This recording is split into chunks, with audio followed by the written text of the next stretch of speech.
आणि जरांगेंमधली चर्चा निष्फळ ठरलेली आहे। जरांगे आपल्या उपोषणावर ठाम आहेत। गॅझेटच्या नोंदीप्रमाणे उद्यापासून प्रमाणपत्र द्या अशी मागणी जरांगेंकडून करण्यात आलेली आहे। थोडं शांत बसा रे पोराओ, शांत बसा म्हणलं काय, शांत बसा। मला आवाज आहे ना पत्रकार बांधवाचा, शांत व्हा। तुम्हाला विजय पाहिजे का नाही पाहिजे? मग शांत बसा म्हणलं तुम्हाला, मला ऐकून द्या आधी।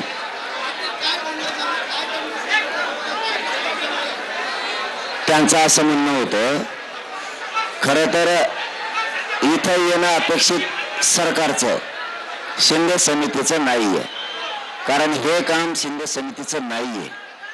आपण शिंदे समितीला सरकार विनाकारण पुढे घालाले, त्यांना तोंड नाहीये यायला।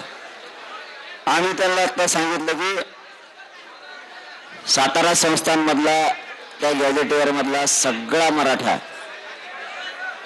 हा कुंभीमध्ये बसतो। हैदराबादच्या गॅझेटेअरचा विषय, मराठवाड्यातला मराठा हा कुंभी आहे, दुसरा नाही आहे कोणी, तशी आमची संख्या त्याच्यात दाखवली। ते सातारा संस्थांचा पण विषय, ते आम्हाला आत्ता लागू पाहिजे अंमलबजावणी सहित। त्याच्यात आम्ही 1 घंटेचे सुद्धा वेळ देणार नाही, 1 घंटेचे सुद्धा। राहिला विषय केसेसचा, केसेस पण त्यांना सांगितलं सरसकटचा। बलिदान केलेल्या नोकऱ्याचा आणि निधीचा विषय, ते सुद्धा आता ते म्हणले आम्ही लगेच मंत्रिमंडळासंग बसणार आहे, तेही घेतात। ते वेळ मागत होते, म्हणले 1 घंटा वेळ नाही, 1 घंटा आधी। सगळे सोयऱ्यांच्या बद्दल, अरे त्या सगळ्या सोयऱ्यावर चर्चाच नाही झाली, गेले काय ते? बरं जाऊ द्या, बघून घेऊ। आणि मराठा आणि कुणबी एक आहे, 58 लाख नोंदीचा अहवाल आहे। आपलं म्हणणं आहे ते सुद्धा JR काढून टाका, त्याच्यासाठी पण त्यांना थोडा वेळ पाहिजे। तर ते आता चर्चा करून घेतो म्हणले, बघू काय होतंय ते।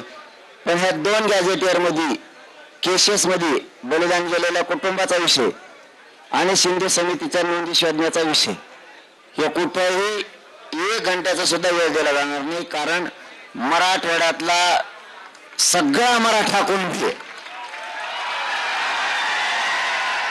आणि सातारा संस्थांमध्ये सुद्धा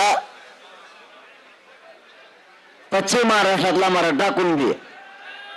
त्यामुळे याच्या 2 मध्ये त्यांचं म्हणणं होतं, बॉम्बे गव्हर्नमेंट आणि अंश संस्थांच्या गॅझेटेड साठी आम्हाला थोडा वेळ द्या। ठीक आहे म्हणलं, त्या 2 साठी आम्ही वेळ देतो, पण या 2 ला पश्चिम महाराष्ट्र आणि मराठवाड्याच्या गॅझेटेड 1 मिनिट सुद्धा मिळणार नाही। गेले आता, ते सांगतो म्हणले, आता येते ना आता।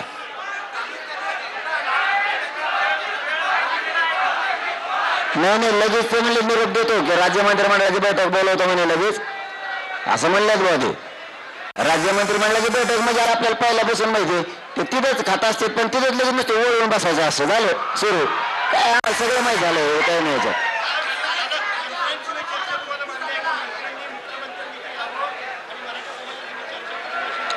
ही राज्य सरकारचा, ही राज्याच्या राजभवनाचा, दोन्ही कायदेमंडळाचा, राज्य विधानमंडळ आणि विधान परिषदेचा मुख्यमंत्र्याकडून अपमान आहे। शिंदे समितीला पाठवणं म्हणजे राज्याचा आणि राज्य सरकारचा दोन्हीचा पण अपमान देवेंद्र फडणवीस साहेब करतात, कारण हे काम शिंदे समितीचं नाहीये। दोन्हीचा पण अपमान। राज्यपाल